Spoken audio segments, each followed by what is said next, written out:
सचिन, आपके पिता राजेश पायलट ने आपको जिस मैनेजमेंट इंस्टीट्यूट में भेजा था अमेरिका में पढ़ने के लिए, उससे जो लोग निकले उनकी लिस्ट में देख रहा था, एलन मस्क, वॉरेन बफे, सुंदर पिचाई, ये सब वो लोग हैं जिन्होंने करोड़ों अरबों डॉलर कमाए, और आप उस रास्ते पे जाने के बजाय राजनीति में आ गए। इस देश में अगर शिक्षित लोग, कुछ प्रिंसिपल्स, कन्विक्शंस को मानने वाले लोग और अच्छी क्वालिफिकेशन वाले लोग राजनीति में आते हैं, चाहे किसी पार्टी में भी हों, तो ये देश के लिए एक अच्छा संकेत है। अब कौन चाहेगा कि कम पढ़े लिखे लोग इस देश का नेतृत्व करें या देश में कानून बनाएं? मुझे क्रेडिट नहीं चाहिए। तो अच्छा बैकग्राउंड, अच्छी शिक्षा और क्वालिटी एजुकेशन मैं समझता हूँ हर क्षेत्र में इंपॉर्टेंट है, लेकिन पॉलिटिक्स में ज़्यादा इंपॉर्टेंट है। इसलिए मुझे तो लगता है कि आपको खुश होना चाहिए कि ये एलन मस्क को फला आदमी इतने अरबों रुपये कमा रहे हैं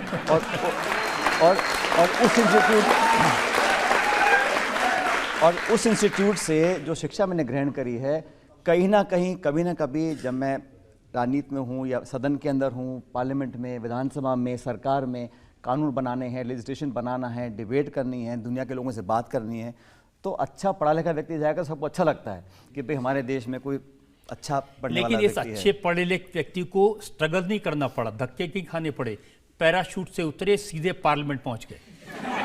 अब ऐसा है कि ये बात सही है कि आपने कहा कि मुझे बहुत कम उम्र में मेरी पार्टी ने मौका दिया, लेकिन जिस 25 लाख लोगों के क्षेत्र से हम चुनकर आते हैं, उनके विवेक को हमको सलाम करना चाहिए कि उन्होंने भी अच्छा पढ़ा लिखा व्यक्ति चुनकर भेजा, पहली बात।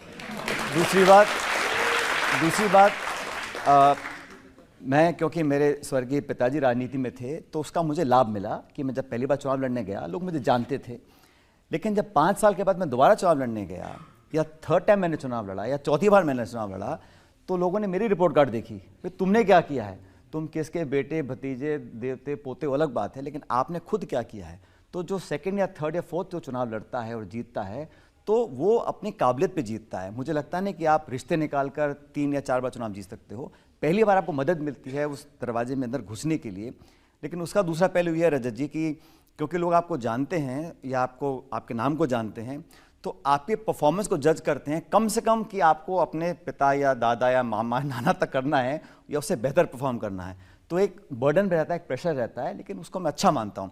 लेकिन अल्टीमेटली जनता जनार्दन है, पब्लिक चुनाव जीती, और ऐसी लंबी लिस्ट है जो लोग राजनीतिक परिवार से आते हैं लेकिन उनकी पार नहीं पड़ पाती है, क्योंकि पब्लिक जो जज है, पब्लिक का जो वोट पड़ता है, वो अपने विवेक से डालते हैं। उसका सम्मान हमको करना चाहिए। पहली बार जब आपको भाषण देना पड़ा था तो मैंने सुना आपके हाथ पैर फूल गए थे। मैं तभी फूलते हैं, आपके अदालत में बैठ के सोच रहा हूँ पता नहीं क्या पूछ लेंगे। नहीं, लेकिन जो पहला मैंने भाषण दिया था वो बाय चांस मुझे देना पड़ गया था। मेरी मदर चुनाव लड़ रही थी और मैं बहुत छोटा था, मैं कल 12-13 साल का था, तो मुझे अचानक वो गांव के एक सरपंच ने कहा कि वो इनके बेटे बैठे हैं, वो भी आके भाषण देंगे। तो मैं इतना घबरा गया रजत जी, भाषण देते देते मैं 1.5 या 2 मिनट बोला हूँगा, मुझे लगा कितने घंटे हो गए हैं, जल्दी ये भाषण ख़त्म हुआ, मैं छोड़ के भागूँ वहाँ से। बट वो बड़ा एक ऐसा वाक़या है जो मुझे हमेशा याद रहेगा। आपके पिता राजेश पायलट मल्टी डायमेंशन थे।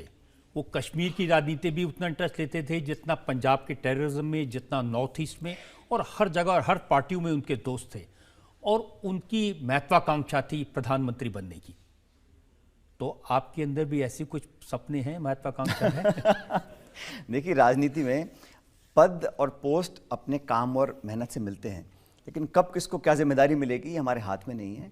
कर्म करना हमारे हाथ में है, और मुझे भी राजनीति में लगभग 23-24 साल हो गए, और मुझे मेहनत करने का शौक़ है और मुझे कामयाबी हासिल करने का शौक़ है। मेरा मन करता है कि मैं कुछ काम करूं तो शिद्दत से करूं, मेहनत से करूं और कामयाबी प्राप्त करूं, लेकिन मुद्दों की कामयाबी होनी चाहिए। व्यक्तिगत महत्वाकांक्षा को पूरा करने के लिए अगर आप मेहनत करते हैं तो वो बहुत ज़्यादा लंबे समय तक लाभदायक नहीं रहता है।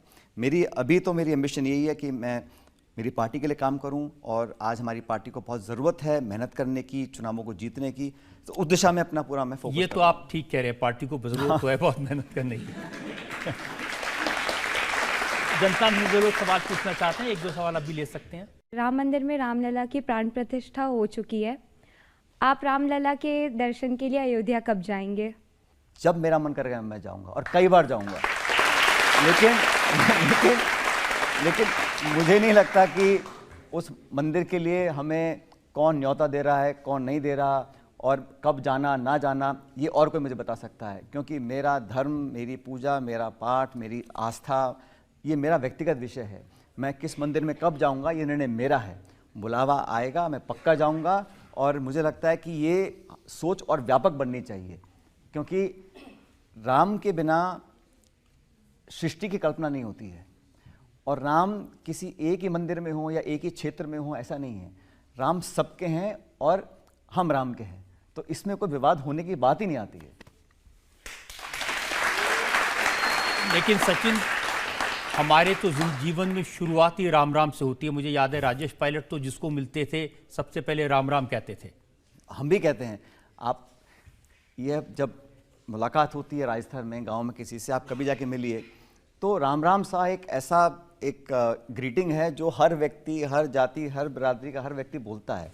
तो मैं अक्सर बोलता हूँ, हमारे कुछ साथी जो बोलते हैं कि साहब ये कांग्रेस के लोग इसको कम या ज़्यादा मानते हैं।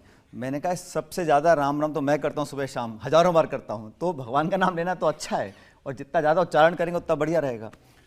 तो फिर सोनिया गांधी ने, मल्लिकार्जुन खड़गे ने, पार्टी के प्रेसिडेंट हैं, इनको जो निमंत्रण मिला था क्यों नहीं स्वीकार किया? बहुत से ऐसे लोग हैं जिनको निमंत्रण दिया, लेकिन सवाल ये उठता है कि निमंत्रण दे कौन रहा है और क्यों दे रहा है। क्योंकि ये कोई ऑल पार्टी मीटिंग तो है नहीं, ये न्यायपालिका के माध्यम से सबके संतोषजनक विचार सुनने के बाद एक निर्णय लिया, जिसका सबने स्वागत किया और हर लोगों ने खुशी खुशी मन से ये प्रसन्नता जाहिर करी कि एक भव्य मंदिर का निर्माण हो गया। लेकिन उसमें कब कौन कहाँ जाएगा, ये एक या दो लोग निर्णय लें ठीक नहीं है, पहली बात। अब शंकराचार्य उस मंदिर के निर्माण के कार्यक्रम में नहीं जा रहे हैं, उनके अलग कारण हो सकते हैं। लेकिन हमारा दल, हमारी पार्टी, कोई भी व्यक्ति हो, जिस मंदिर में जब जाना है, जब भजन कीर्तन करने हैं, कब व्रत करना है, कब जो करना है, ये व्यक्तिगत निर्णय होता है। और लेकिन इसका अगर हम इस्तेमाल करें राजनीतिक दृष्टिकोण से देखें, उसको मैं कहीं ना कहीं गलत मानता हूँ। इसलिए हमें लगा कि हमारे जब मन करे तब जाएंगे, और न्योता देने वाला तो ऊपर वाला है, और जब रामलला बुलाएंगे तब जाएंगे। कौन रोक रहा है हमारे? ना तो वहाँ जाने को कोई मजबूर कर सकता, ना कोई रोक सकता।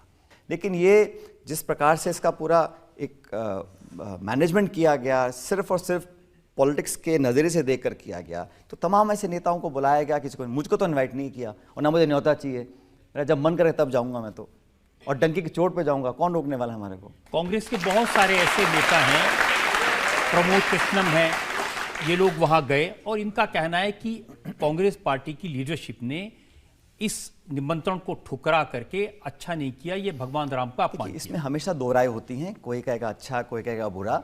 लेकिन जैसा मैंने कहा, हमारी पार्टी में ऐसा नहीं है। कुछ हमारे जो प्रतिस्पर्धा करने वाले पॉलिटिकल पार्टीज़ हैं, वो ऐसा पोर्ट्रे करना चाहते हैं कि ये इस निर्णय से खुश नहीं हैं या इसमें संकोच करते हैं। ऐसा नहीं है भाई, हम सब जिस धर्म को मानते हैं, चाहे कोई भी धर्म हो, ये हमारा व्यक्तिगत हमारे घर और हमारे हृदय की बात है, हम किसको क्या करते हैं।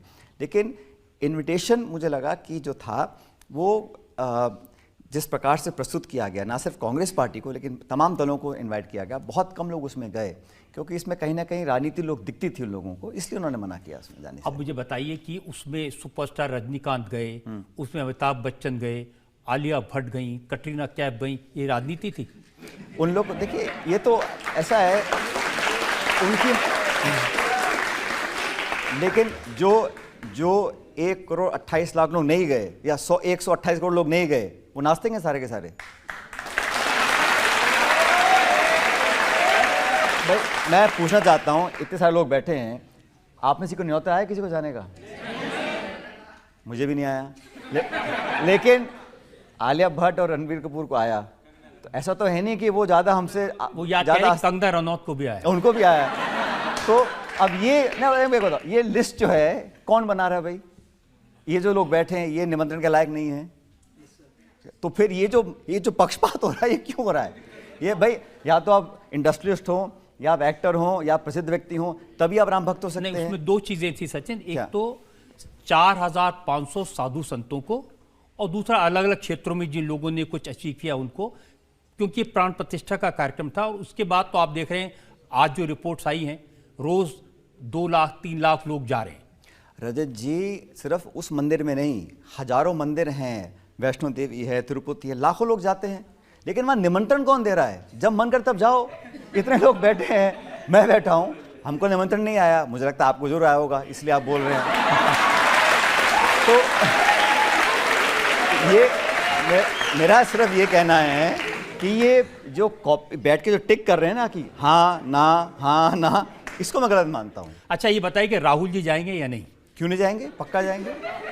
जब उनका मन कर रहा है जाएंगे, कौन रोक रहा है?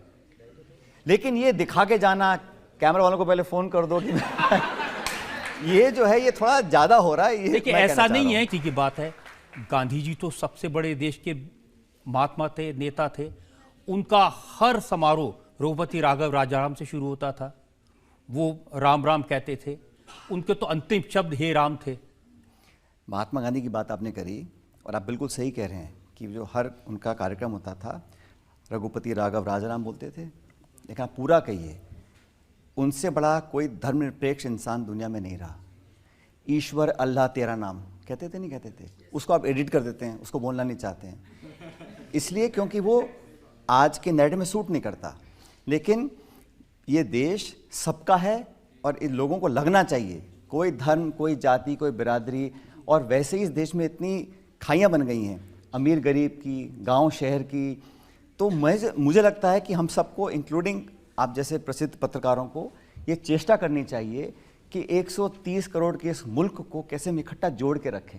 हमको बांटने वाले आपस में, इस देश में जाति, धर्म, भाषा, गोत्र, रहन सहन, खान पीन, इतना हमारी विविधताएं हैं, हम वैसे ही बटे बटाए हैं। उसमें आप और आग में घी डालेंगे तो और फैलाव होगा। मुझे क्रेडिट नहीं चाहिए। हम तो चाहते हैं कि लोग जोड़ने वाले नेता हों, जोड़ने वाले पत्रकार हों, ऐसे लोग हों जो लोगों को साथ लेकर चल सके। और इस देश की सबसे बड़ी ताकत यह है कि हम में इतनी अलग अलग भाषाएं हैं, इतनी अलग अलग सोच है, लेकिन फिर भी हम सब भारतीय हैं, हम सब इस देश को अपना मानते हैं। और अगर किसी एक इंसान को भी लगता है कि हम पिछड़ रहे हैं या हमारे साथ पक्षपात हो रहा है या भेदभाव हो रहा है या जुल्म हो रहा है, तो वो हम सबकी सामूहिक जिम्मेदारी है। किसी एक दल, किसी एक नेता, किसी एक पार्टी की नहीं है। ये सब हम मिलकर कंट्रीब्यूट करेंगे तभी तो उस देश का निर्माण कर सकते हैं जो दुनिया में सबसे नंबर 1 बने। कि ऐसा नहीं हो सकता कि हम एक सेक्शन को कहें तुम पीछे हटो, तुम आगे रहो। ये इतना बड़ा देश है रजत जी, इसमें पार्टियां आई हैं, चली जाएंगी, सरकारें बनी हैं, बिगड़ जाएंगी, लेकिन ये मुल्क, ये देश और इस देश की जनता सबसे सर्वप्रिय है। इस बात को हम सबको याद रखना चाहिए। आपकी पार्टी में जो लोग हैं वो ऐसी बातों को स्वीकार नहीं करते। अशोक गहलोत ने सबसे पहले शिकायत की कि राजस्थान से हमने पत्थर भेजा था, हमारी सरकार ने मंदिर में इतना कंट्रीब्यूशन किया था, तो हमें क्यों नहीं इंपॉर्टेंस दी? अब शायद मैंने कहा ना, न्योता नहीं मिला, जिन लोगों को नहीं मिला वो बात बोल सकते हैं, लेकिन ये बात सच है। अगर उस मंदिर में धौलपुर राजस्थान के पत्थर गए हैं तो उसमें तथ्य, इसमें गलत क्या बोला है और ना उन्होंने को झूठ बोला है। अगर किसी ने दान दक्षिणा करी है और राम मंदिर निर्माण में जिन लोगों ने अपना पैसा दिया, चंदा दिया या कोई अपना कंट्रीब्यूशन किया, तो सब रिकॉर्ड पे है, इसमें कोई गलत बात थोड़ी ना है। एक और नेता हैं आचार्य प्रमोद कृष्णम, उन्होंने कहा कि हमारी पार्टी के नेताओं के ऊपर जो विक्रम बेताल वाली कथा लागू हो रही है। जैसे विक्रम के सिर के ऊपर वेताल चढ़ जाता था, कोई वेताल चढ़ गया जो रोक रहा है राम भक्ति से। अरे अब देखिए, पार्टी में कितने सारे नेता हैं, किसने क्या स्टेटमेंट दिया उसका हर बात का जवाब मैं नहीं दे सकता हूँ। कि मैं इतना मानता हूँ कि हम सब लोग इस अच्छे अवसर में, ये जो काम हुआ है, मैं फिर कहना चाहता हूँ, ये किसी पॉलिटिकल पार्टी की सोच से नहीं हुआ, ये देश की सर्वोच्च न्यायालय के निर्णय से हुआ है। सब लोग साथ हैं और जो पक्ष जो हमेशा लड़ते थे, जो विवाद हुआ, कोर्ट में इतने सालों तक मामला चला, वो संतोषजनक तरीके से उसका निपटारा हुआ, सबकी सहमति से सकुशल ये काम संपन्न हुआ। सब में भागीदार होना चाहिए। इसमें राजनीति कर हम वोट बटोरने का अगर काम करते हैं तो फिर हम लक्ष्य को, तो आपको लगता है कि इससे बीजेपी को वोट मिल जाएंगे? वोट मिलने की बात नहीं है, लेकिन वोट लेने की कोशिश तो है ना। अब वो मिले ना मिले वो जनता बताएगी, लेकिन कोशिश तो कर रहे हैं वो। दिग्विजय सिंह बताते ये मंदिर विधि विधान से नहीं बना, ये मंदिर आधा अधूरा बना है, इस मंदिर में कोई जा नहीं रहा, ये मंदिर ठीक नहीं है। उनको तो कोई कुछ नहीं कहता। देखिए, आप कभी उनको भी समझाइए। हमारी पार्टी में ये बात है कि बोलने की छूट है, तो उसका कभी कभी लोग अधिक सदुपयोग करते हैं, तो वो कभी कभी ऐसी बात बोल जाते हैं जो हो सकता है कि पार्टी की राय से सहमत ना हो। हमारे यहाँ एक आज़ादी है बोलने की, उसका हमको नुकसान उठाना पड़ता है। लेकिन जिस स्टेटमेंट्स की आप बात कर रहे हैं उनमें काफ़ी कुछ ऐसी बातें जिनसे मैं व्यक्तिगत रूप से सहमत नहीं रखता हूँ। और ऐसे भी लोग हैं, सैम पिट्रोदा जैसे लोग, जो कहते हैं कि मंदिर बनाने का क्या फ़ायदा, हॉस्पिटल बना लेते। मैंने कहा ना, इतना बड़ा देश है, इतने सारे ओपिनियंस हैं, लेकिन जो हमारी पार्टी का, क्योंकि मैं कांग्रेस पार्टी का महासचिव हूँ, मैं आपको वो बता रहा हूँ जो हमारी पार्टी की सोच, पार्टी का ऑफिशियल स्टैंड है। बाकी तो हमारे यहाँ करोड़ों पार्टी के वर्कर हैं, नेता हैं, वो क्या बात करते हैं, हर आदमी को आज़ादी है बोलने की, लेकिन जो पार्टी का स्टैंड है वो मैंने आपको बता दिया है। तो इतनी आज़ादी वाली पार्टी से मुश्किल तो होती होगी कि सब अपनी अपनी बात कह रहे हैं। मुश्किल नहीं है, लेकिन देखिए, कांग्रेस पार्टी एक मूवमेंट रहा है। आप सब नौजवान लोग जानते हैं कि आज़ादी से पहले, आज़ादी के बाद बहुत सदियों तक, दशकों तक कांग्रेस पार्टी ने अपने आप को एवॉल्व किया है। गरीबी हटाओ से लेके राजीव जी का समय आया, मनमोहन सिंह जी की सरकार बनी, फिर नरसिम्हा राव, तो हम अपने आप को हमने बदला आपस में समय के साथ साथ। लेकिन ये जो बोलने की बात है, ये बात मैं मानता हूँ कि कांग्रेस में कभी कभी ऐसी बातें नेताओं के रूप से आ जाती हैं, और अगर वो कुछ बोल के चुप भी हो जाएं तो कुछ ऐसे मीडिया में ऐसा करंट है, उनको ज़्यादा उछाल के दुनिया में दिखाने का भी एक शौक बन चुका है। और भाजपा का कोई व्यक्ति बोल दे गलत बात भी, मजाले को दिखा दे उसको, वो ना वो बड़े से बड़ा कोई गलती कर दे, बड़े से बड़ा कोई बात बोल दे, तो वो ऐसे गायब होती है जैसे कभी बोली नहीं गई थी। तो खैर, ये सब अब समय की बात है। आपकी गलतफहमी मैं जरूर दूर करना चाहता हूं। ये मन से बात निकाल दीजिए कि मीडिया में कांग्रेस को नहीं दिखाया जाता और मीडिया किसी डर से किसी को नहीं दिखाता, ऐसा नहीं। मैं ये बात इसलिए बोल रहा हूँ कि मैं जानता हूँ कि यहाँ बोलूंगा तो दिखा सकते हैं, कहीं और बोलूंगा तो वो दिखाते भी नहीं। कम रजत जी दिखा तो देंगे ना हमारी बात को, कम से कम। देखिए, कांग्रेस की बात दिखानी है, इसका सबसे बड़ा सबूत है कि सचिन पायलट यहां बैठे हैं।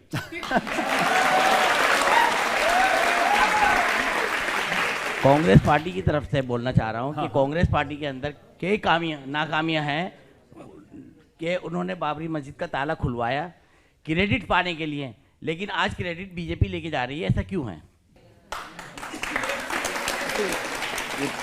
बहुत इसका लंबा इतिहास है, उसके बाद बहुत कुछ हुआ, कोर्ट के निर्णय आ गए। अब बात जहाँ तक लेने की क्रेडिट की बात है, वो सबको छूट है, लेकिन मुझे लगता है आज हम इन बातों को पीछे छोड़ के, विवादों को, हिंदू मुसलमान को, मंदिर मस्जिद की बात छोड़कर, अब जो कोर्ट का निर्णय आया है, एक भव्य मंदिर बन गया है, सबकी आस्था जुड़ी है, एक अच्छे माहौल में इसको एक्सेप्ट करके आगे बढ़ना चाहिए। पुरानी बातों को कह के किसने क्या किया नहीं किया, उसका कुछ लाभ नहीं होने वाला है, इसलिए इन बातों को भूल के आगे वो इसलिए कह रहे हैं सचिन, क्योंकि कांग्रेस के बड़े बड़े नेता, जिसमें कमलनाथ जैसे लोग हैं, दिग्विजय सिंह जैसे लोग हैं, जो बार बार ये कहते हैं कि ताला तो हमने खुलवाया था, शिलान्यास तो कांग्रेस के टाइम पर हुआ था, और उनकी बात सही है, क्रेडिट बीजेपी ले गई। नहीं, देखो, जो फिर बहुत सारी बातें बीच में हुई, उससे पहले क्या घटनाक्रम हुआ, मैं उसमें जाना नहीं चाहता हूँ, लेकिन मैं समझता हूँ किसी भी व्यक्ति को अब इस मुकाम के आगे देखना पड़ेगा कि देश और समाज आगे कहाँ जा रहा है, किसने क्या किया नहीं किया, उस बहस में पड़ेंगे तो हम पीछे की तरफ देखेंगे, हमें आगे की तरफ। कमलनाथ जी ने बजरंगबली की मूर्ति बनवाई, सिद्धारमैया ने राम मंदिर बनवाया, और केजरीवाल जी हनुमान चालीसा का पाठ करवा रहे हैं। क्या राहुल गांधी जी को राम नाम से कोई दिक्कत है? ये एक धारणा बनाने की कोशिश की जाती है कि किसी को किसी से परहेज है। हर व्यक्ति का, उसकी आस्था, उसका धर्म, वो किसको पूछता है, उसका व्यक्तिगत निर्णय है। कुछ लोग इसका बखान ज़्यादा करते हैं, कुछ कम करते हैं, लेकिन मैं नहीं मानता हूँ कि इस प्रकार का आरोप कोई लगाते हैं राहुल जी के बारे में, वो आरोप सही है। लोगों को तकलीफ होती है जब आपके अलायंस में सहयोगी दल है डीएमके, उसके नेता हैं स्टालिन, उनके बेटे उदयनिधि, वो कहते हैं सनातन धर्म डेंगू और मलेरिया की तरह है, जैसे इन बीमारियों को ख़त्म करना है, ऐसे सनातन धर्म को समाप्त कर देना चाहिए। बहुत गलत बोलते हैं, अगर बोला है, मैंने देखा उनका स्टेटमेंट, क्योंकि बात स्टालिन के बेटे की नहीं है, बात स्टालिन के बेटे की नहीं है, बात सिर्फ सनातन धर्म की नहीं है। कोई भी इंसान हो, किसी के बारे में या किसी के आस्था के बारे में, किसी के धर्म के बारे में अगर गलत बोलता है तो उसको मैं बहुत गलत मानता हूँ, उसको अस्वीकार्य मानता हूँ, और ये बात कोई भी बोल सकता है, और जो बोलेगा उसको मैं गलत मानूंगा, वो चाहे हमारा एलाई हो, विरोधी हो।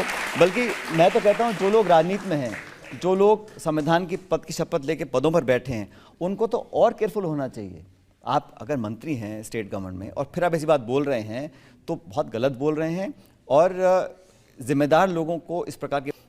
उनके एक और एमपी हैं सुनील सेंथिल, पार्लियामेंट में रहे हैं, उन्होंने राजस्थान को, मध्य प्रदेश को, उत्तर प्रदेश को कहा ये गौमूत्र स्टेट्स हैं।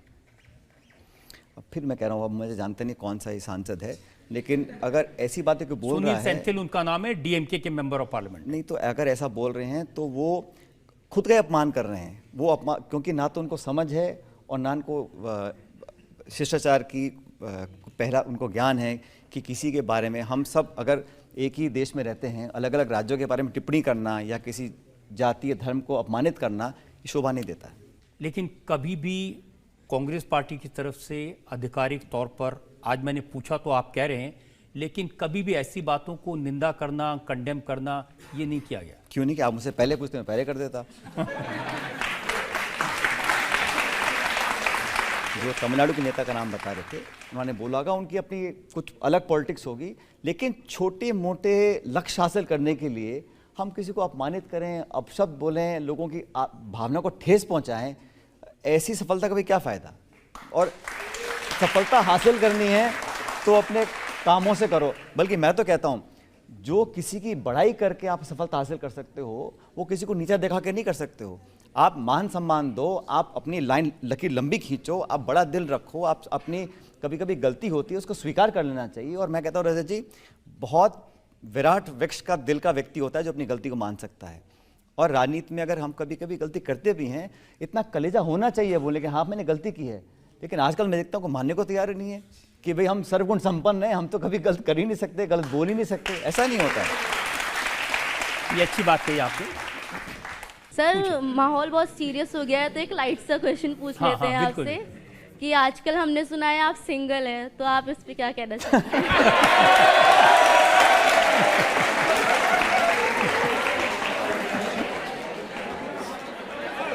तो ये तो बहुत सारी लड़कियां पूछना चाहती होंगी आपसे।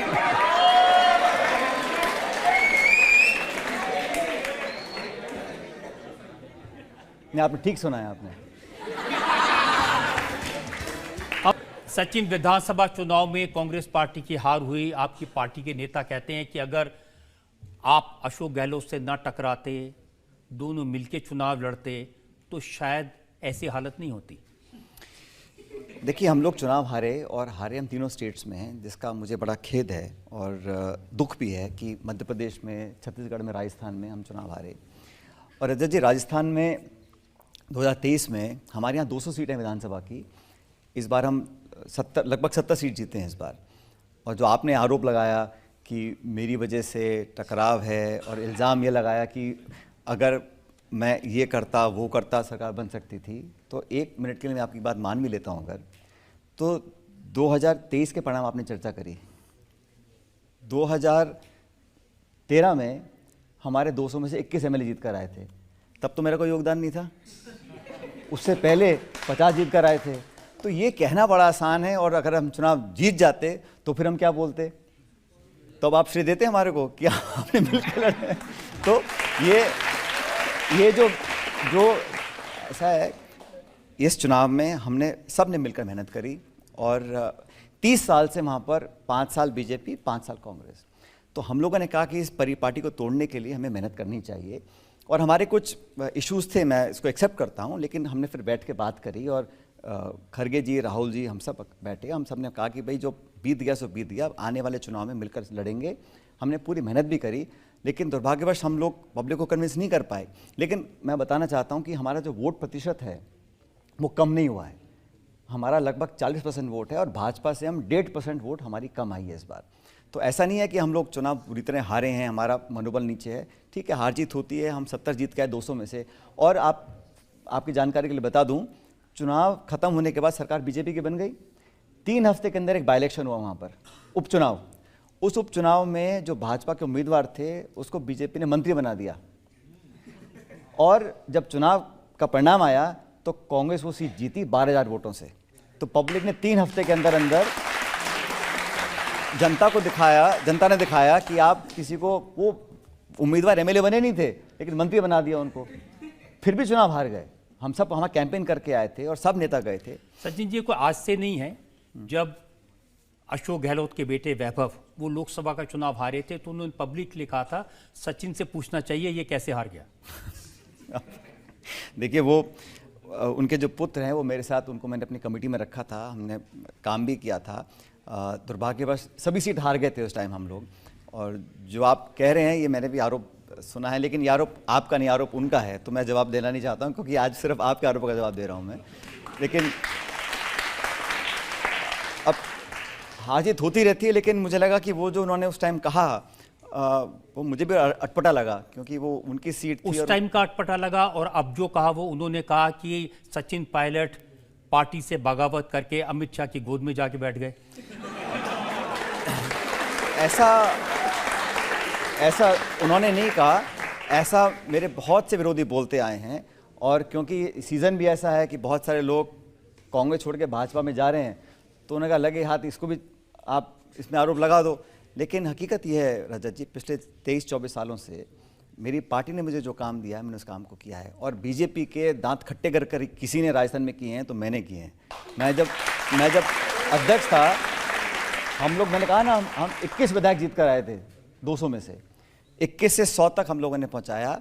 और 5 साल तक जब लोग कहते थे कि बहुमत आ गया, मोदी जी प्रधानमंत्री बन गए, वसुंधरा जी मुख्यमंत्री बन गई, अब सदियों तक कांग्रेस पार्टी दोबारा जिंदी नहीं होगी, तो उन 5 सालों में रजत जी इस बीजेपी की सरकार के खिलाफ हमने धरने दिए, प्रदर्शन किया, जेलों में गए, लाठी खाई, खून पसीना बहाया, धरने किए, घेराव किया, और पार्टी को जिंदा कर हमने सबने मिलकर उसको सरकार बनाने लायक बनाया। और हमेशा पार्टियां सरकार बनाती हैं, सरकारें पार्टियां नहीं बनाती हैं। तो आरोप तो बहुत से लगते हैं, आप भी आज बहुत सारे आरोप लगा रहे हो, लेकिन जनता तय करेगी कि आरोप सही है कि नहीं। आरोप अगर पार्टी के लीडर लगाएं, राज्य के मुख्यमंत्री लगाएं, वो ये कहें कि सचिन पायलट ने अमित शाह और गजेंद्र शेखावत के साथ मिलके एमएलए को मानेसर के रिजॉर्ट में रख लिया। मैंने कहा ना, ये सारे आरोप आज से नहीं, बहुत लंबे समय से लग रहे हैं।